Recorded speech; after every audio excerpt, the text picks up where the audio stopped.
Hello everyone, welcome to मेंटिंग market. और हर वीक की तरह इस वीक भी हम एक धमाकेदार स्टॉक लेके आए हैं। इस स्टॉक की दो खासियत हैं। पहली खासियत तो आपने अंदाज लगा ही लिया होगा, क्या?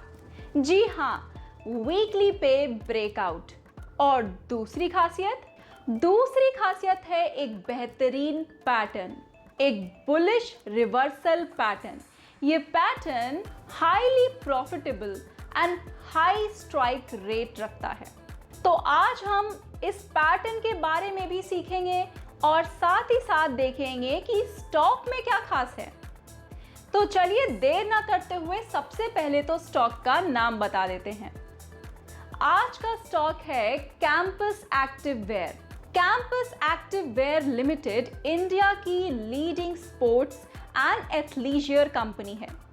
हम सब ने अपने लाइफ में एक बार शायद इसका शूज पहना हो या फिर कहीं ना कहीं इसके शूज तो देखा ही होगा। ये कंपनी अच्छी कंपटीटर है बाटा एंड रिलैक्सो जैसी कंपनीज के साथ। चलिए अब सीधे टेक्निकल्स पे चलते हैं। आपके सामने खुल गया है कैंपस एक्टिववेयर का वीकली स्टॉक और ये देखिए इस वीक की धमाकेदार बुलिश कैंडल। ये कैंडल आप साफ साफ देख सकते हैं कि ये एक ब्रेकआउट कैंडल है जो कि कितने हफ्तों का कंसोलिडेशन को ब्रेक करते हुए ऊपर की तरफ क्लोज हुई है। अगर आपको कैंडलस्टिक चार्ट में देखने में प्रॉब्लम हो रही है तो सबसे पहले मैं इसको लाइन चार्ट पे कन्वर्ट करूंगी और फिर जूम इन करके यहाँ पे हॉरिजॉन्टल ट्रेंड लाइन डाल दूंगी जो कि यहाँ पे सेट होने वाली है। और अब देखिए, क्या आपको दिख रहा है एक प्रॉपर ब्रेकआउट इस ट्रेंड लाइन के ऊपर जिसको तोड़ना बहुत मुश्किल था कुछ हफ्तों तक। चलिए हम जैसे कि हमेशा एनालाइज करते हैं आज भी एनालाइज वैसे ही करेंगे। ट्रेंड्स को देख के, हायर हाई हायर लो को देख के, और उसके बाद हम अपने पैटर्न की बात करेंगे। ये कौन सा ट्रेंड है? आप जानते हैं कि ये एक बियरिश ट्रेंड है। उसके बाद बॉटम मोस्ट लो यहाँ बना एंड देन स्टॉक में रिवर्सल आ गया और अब ये बुलिश ट्रेंड का इंडिकेशन दे रहा है। जैसे कि मैंने आपको कहा कि स्टॉक कभी सीधा ऊपर या सीधा नीचे नहीं जाता, ये हमेशा स्विंग्स बनाते हुए नीचे ऊपर करता है। देख रहे हैं आप?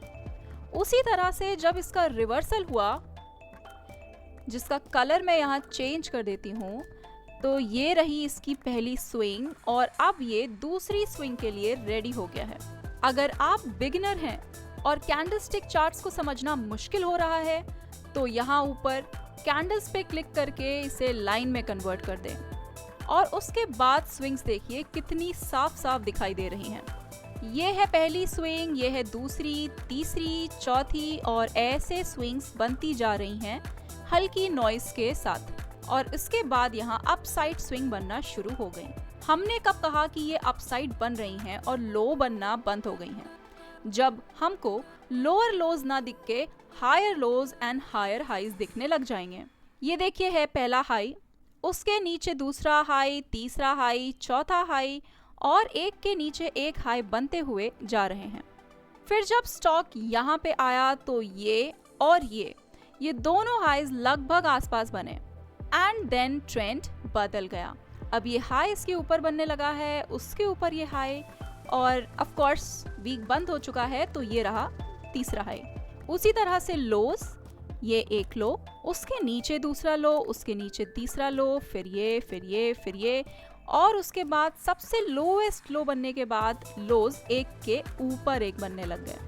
देखिए ये लो इसके ऊपर बना है और यहाँ लोज एक के नीचे एक बन रहे हैं। जब आपको इस तरह से दिख रही हो स्विंग्स जहाँ एक के नीचे एक बन रहा है, वहाँ पे बियरिश ट्रेंड होता है और वहाँ पे एंट्री तो कभी भूल से भी नहीं लेनी है। एंट्री हमेशा लेनी है जब हाई के ऊपर दूसरा हाई बने और लो के ऊपर दूसरा लो बने, तो ये जोन एक फ्रेंडली जोन होता है। एंट्री हमेशा यहाँ लेनी है। चलिए प्राइस एक्शन की तो बहुत बातें हो गई, अब आते हैं हम पैटर्न पे। तो जो पहले से जानते हैं आप जरा गेस करके बताइए ये पैटर्न कौन सा है।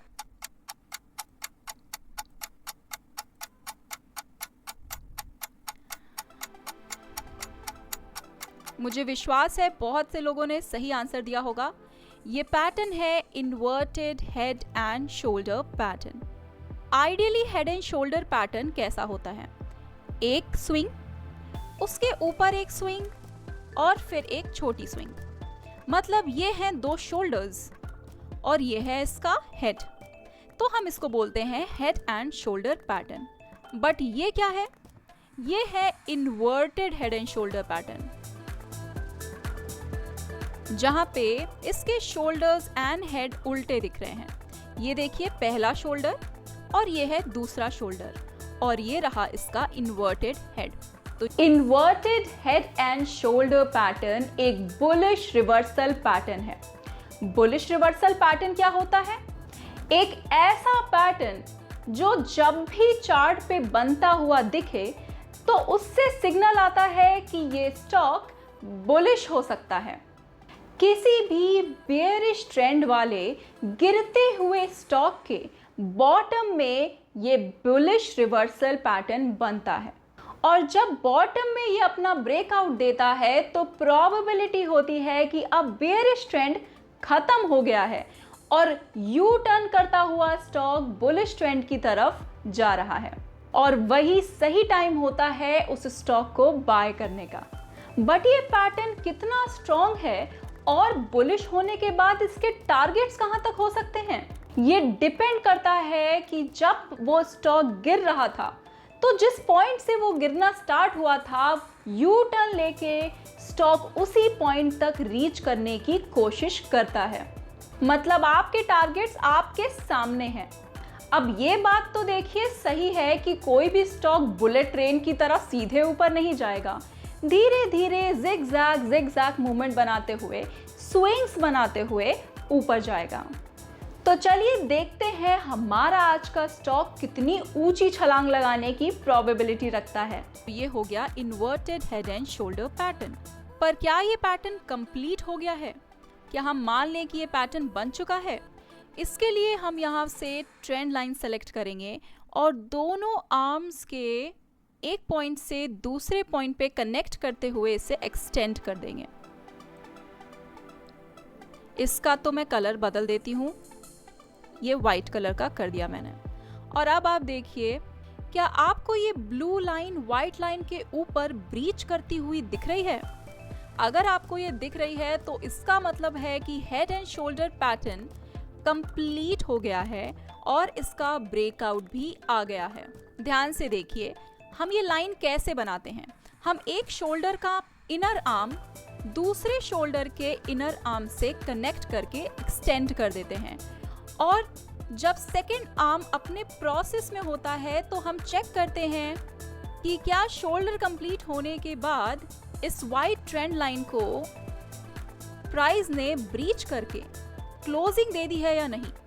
क्लोजिंग देना बहुत इंपॉर्टेंट है क्योंकि कई बार प्राइस ऊपर जाके वापस नीचे आ जाता है और फिर आपको ये ब्लू लाइन ऊपर नहीं दिखेगी बल्कि नीचे दिखेगी और आप जल्दीबाजी में खरीद लेंगे और हो सकता है कि पैटर्न फेल हो जाए। एक हेड एंड शोल्डर पैटर्न जो कि कुछ ऐसा दिखता है, उसका ये आर्म और ये दूसरा आर्म, इन दोनों को हम यहाँ से कनेक्ट कर देते हैं और ये लाइन को एक्सटेंड कर देते हैं। अब मान लीजिए ये आर्म पूरा बना नहीं है तो फिर ये कैसा दिखेगा? ये एक आर्म, ये दूसरा आर्म और ये बस बनना शुरू ही हुआ है कि हमने इन दोनों को यहाँ से कनेक्ट करके एक्सटेंड कर दिया। अब पैटर्न तो अधूरा है बट हमें पता है हेड एंड शोल्डर पैटर्न दिखता कैसे है। आधा पैटर्न बनते ही हमें समझ में आ रहा है कि अगर ये शोल्डर कंप्लीट हो गया तो ये हेड एंड शोल्डर पैटर्न बन सकता है। तो अब हम इंतज़ार करेंगे कि अब ये यहाँ से क्या नीचे आ रहा है और नीचे आने के बाद अगर प्राइस ने इस ट्रेंड लाइन को नीचे की तरफ ब्रीच करके अपनी क्लोजिंग दे दी। क्लोजिंग मतलब अगर हम वीकली पे देख रहे हैं, जैसे मैं ये वीकली चार्ट पे देख रही हूँ, तो क्लोजिंग आनी चाहिए फ्राइडे की शाम को। और अगर ये पैटर्न डेली कैंडलस्टिक चार्ट पे बना है तो आपको डे के एंड में चेक करना है कि प्राइस इसके नीचे ब्रीच करके क्लोज हुआ कि नहीं, ट्रेंड लाइन के नीचे। तो हम मानते हैं कि पैटर्न हो गया है कंप्लीट और इवन इसका ब्रेकआउट या ब्रेक डाउन आ गया है।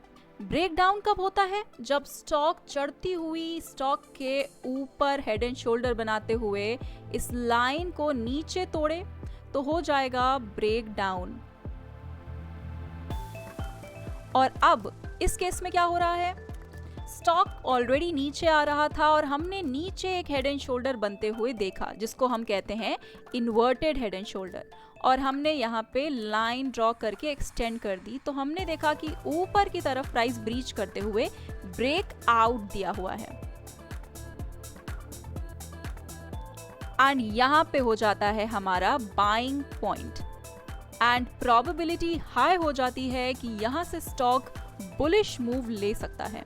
एक और बात मैं यहाँ बताना चाहती हूँ कि अक्सर लोग कंफ्यूज हो जाते हैं जब मैं वीकली चार्ट पे काम करती हूँ, क्योंकि देखिए वीकली चार्ट को कब देखा जाता है?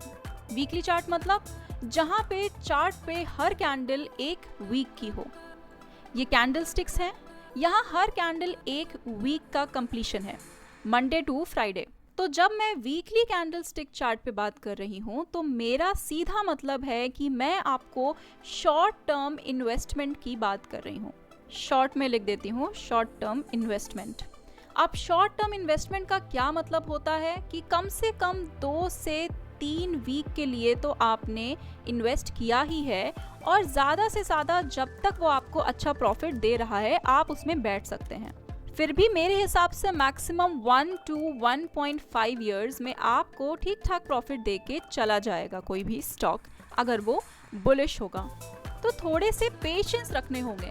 यहाँ 1 वीक की कैंडल, 2 वीक की कैंडल, इस तरह से कम 8 से 12 कैंडल बनेगी तब तो कुछ समझ में आएगा कि स्टॉक में चल क्या रहा है। 8 से 12 वीक की कैंडल का क्या मतलब हुआ? यही 3-4 महीने, ओके ये मंथ है, 2-3 मंथ से लेके 1 to 1.5 ईयर्स। बट इसका मतलब ये नहीं है कि आपको 2-4 महीने बैठना है। एक चीज समझिए, टेक्निकल एनालिसिस की खूबसूरती क्या है? सबसे खूबसूरत बात यह है कि आप चार्ट भले ही वीकली पे देखें, डेली पे देखें या मंथली पे देखें, किसी पे भी देखने पे टेक्निकल एनालिसिस आपकी सेम तरीके से ही काम करती है। ये लोज एंड हाइज, ये पैटर्न्स, ट्रेंड लाइन सब पे काम करती है, भले वो वीकली पे हो या डेली पे, और सब पे एक ही जैसा काम करती है। इसीलिए मैंने आपको भले ही इसे वीकली पे बताया है, पर वीकली पे जो ब्रेकआउट आया है उसका फायदा आप डेली पे भी उठा सकते हैं, छोटी छोटी स्विंग्स लेके।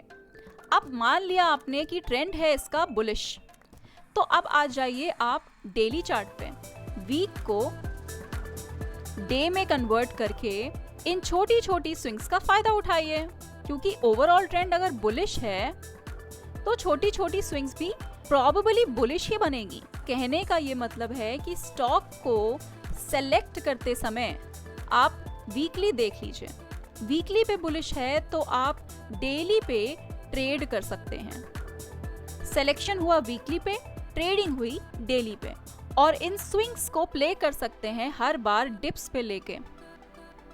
चलिए बात करते हैं टारगेट्स की।